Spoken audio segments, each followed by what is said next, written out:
Hi crafty friends, it's Donna here, and I have a pair of cards for you today with lots of colour but no colouring.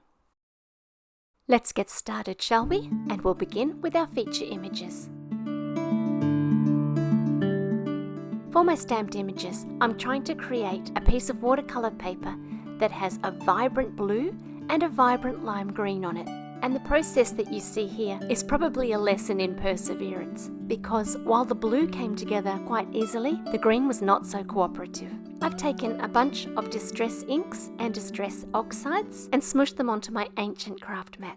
I've then spritzed it with water, and then I flipped my watercolour paper over into the inks and moved it just a little. Enough to fill in the gaps where there was no ink on the mat, but not so much to smudge all the colours. I then allowed that first layer to dry before going in for more. I decided that there was perhaps too much yellow in my initial lime green mix, and so now I'm using only Twisted Citron, Distress Oxide and Distress Ink for that side. I'm also using my heat tool to move the ink around to create puddles and dark splashes, so this paper will be as interesting as it can be when I go to use it.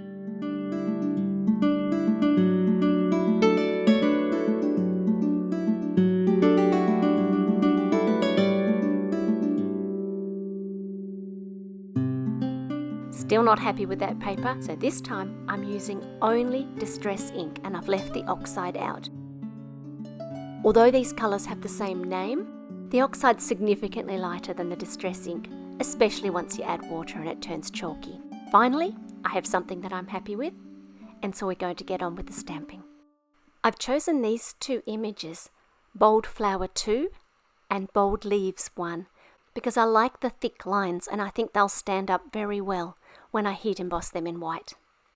It's really important that the panel is completely dry before you stamp, because we're going to use embossing powder. I'm also giving the paper a really good run with the anti-static powder tool. I thought I had everything covered, but you'll be able to see that I had a couple of little issues in one area.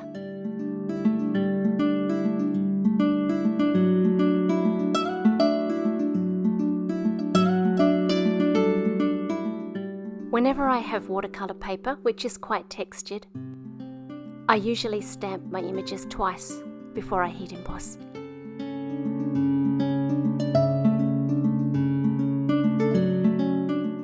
I've left the next little bit of footage in, just so that we can keep it real. It's always a dilemma as I edit my videos, to decide whether to put in any struggles I had or not. On the one hand, nobody wants to sit around watching me drop my glue, although there's probably some entertainment value in that. But on the other hand, I don't want to give the impression that everything goes perfectly in my craft room. Quick break in the philosophical musings to show you how I fixed this problem. I've put on only a tiny bit of embossing powder right where I need it, and then I've tipped the paper away from the problem area so that the powder doesn't run over it as it goes. I'm going to cut these babies out, leaving a small margin on the outside, and then put some double-sided tape on the back while we continue our musings. I guess it's a little bit like faces with filters. If all I see is faces with filters, I'm going to start to be unhappy with my own face, and none of us needs that in life or in crafting. Onto the background.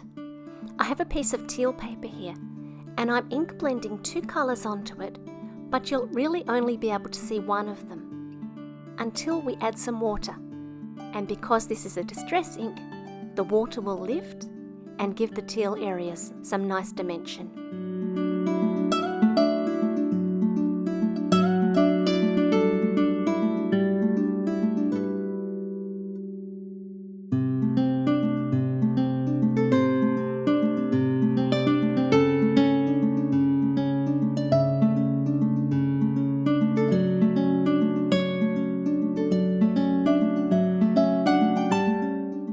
I'm going to add to that dimension by using some liquid sparkle and spattering that onto the panel too.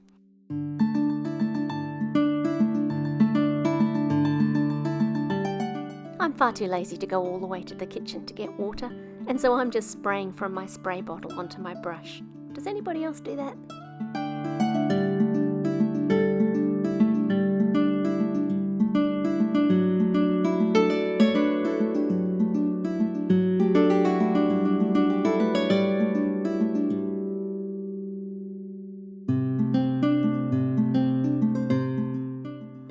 going to add some spatters of the 2 inks as well. And somebody stopped recording when they thought they were starting recording, so I just have a little bit of this to show you. This panel is not a watercolour panel, so I'm going to dry it as quickly as I can, and then cut it out using a Slimline stitched rectangle die. Look at that shimmer.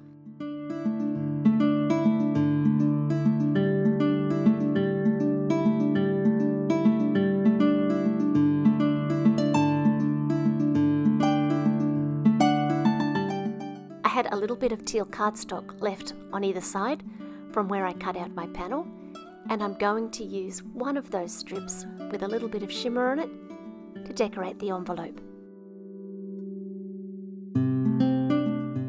Then it's simply a matter of constructing the cards. And then I have a second card to show you as well.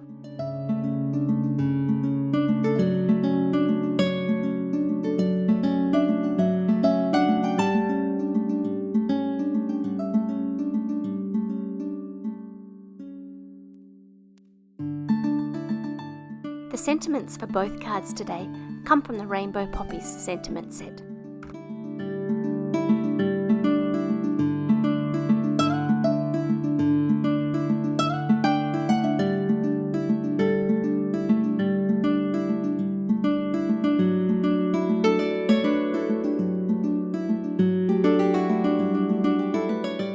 The background for this second card was made using exactly the same supplies, but this time I've taken the easy way out.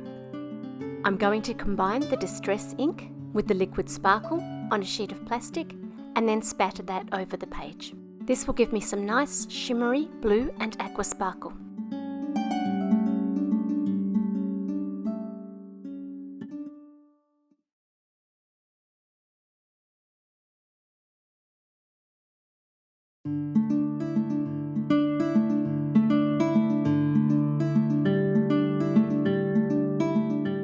As well as that, I'm going to add some liquid shimmer on its own to the panel and dry it off, and once again cut it out with a stitched rectangle border. These dies are for Australian sizes, and that's going to be important because the die that I want to use on the inside of the card is also built to Australian sizes. Next, I'm going to use the Lots and Lots of Rectangles die, which cuts a bunch of layered frames, and I'm going to use a couple of these for the card. The cardstock I'm using is called Whisper White, and it's a beautiful pearlescent white. Unfortunately, this die is not available in Australia at the moment, but in August 22, I see that it's still available at scrapbook.com.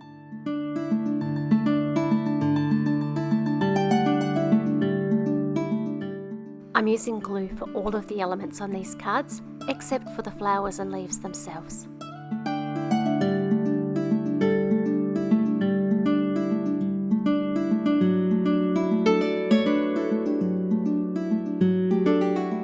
To keep everything flat while it dries, I'm using my Misty turned upside down.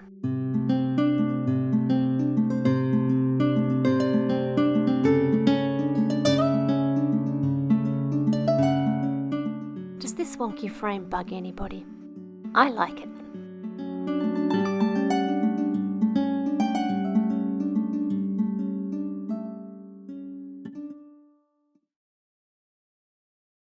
Thank you for joining me today.